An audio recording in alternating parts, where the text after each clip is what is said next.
Bonjour à tous, soyez les bienvenus dans cette nouvelle Minute Conseil, la seule émission qui vous parle de votre profession, la vente directe.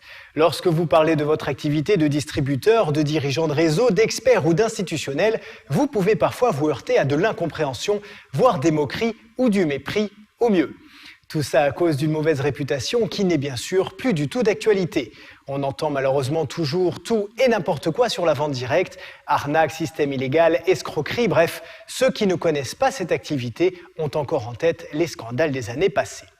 Or, soyons clairs, la vente directe est un vrai métier, reconnu par le ministère de l'Économie et de l'Emploi en plus, et n'a plus rien à voir avec les entreprises malveillantes qui ont terni l'image du métier dans les années 90. Pour être encore plus clair, voici les différences fondamentales entre la vente directe et ce que l'on appelle la vente pyramidale, rappelons-le, totalement interdite. Dans la vente pyramidale, il n'y a pas de produit à vendre comme annoncé. Le profit de l'entreprise provient uniquement du recrutement de nouveaux membres. Quand ils entrent dans le réseau, ils s'acquittent d'un droit d'entrée. Le recruteur direct touche alors une partie de cette somme, l'autre étant distribué à la chaîne de recruteurs qui se situe dans le haut de la pyramide. La vente directe, c'est bien sûr totalement différent.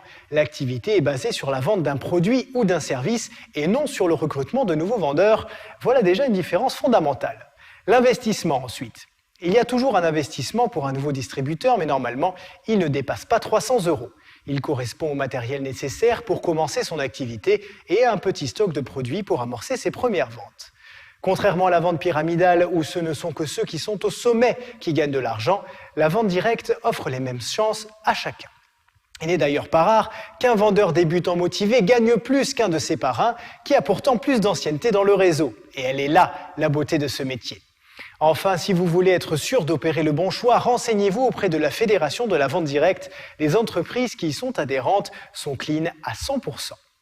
En résumé, pour ne pas vous faire avoir, il suffit simplement de faire des recherches approfondies sur la société cible et de ne pas se laisser immédiatement séduire par l'appât du gain.